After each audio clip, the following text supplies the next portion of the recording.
Welcome to our channel. Today we how to restore EV charging card access with Shell Recharge. Quick tutorial step by step clearly. To restore your EV charging card access with Shell Recharge, start by locating your Shell Recharge card. Make sure you have your smartphone or computer handy for the process. Open the Shell Recharge app or visit the Shell Recharge website.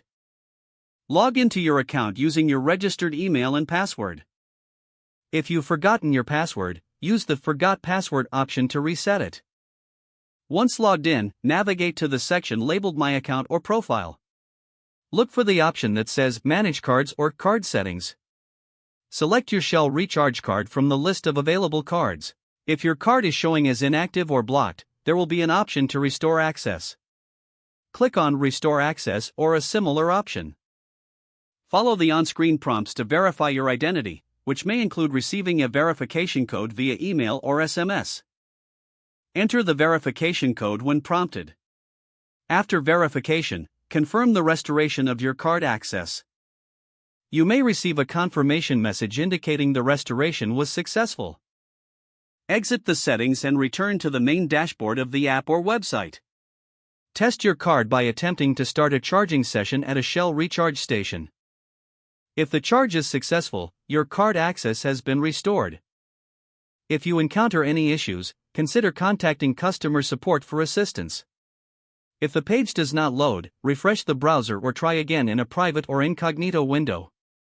Make sure you are using the correct email address, then retype it carefully to avoid small typos. If your password is not accepted, use the reset option and create a new strong password you can remember.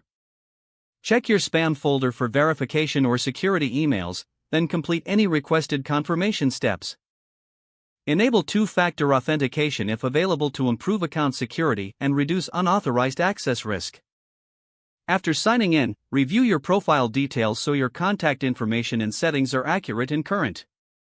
If you see an error message, note it down and try again after restarting your device and internet connection. Log out when you finish, especially on shared devices, to keep your account and payment information secure. If the page does not load, refresh the browser or try again in a private or incognito window. Make sure you are using the correct email address, then retype it carefully to avoid small typos.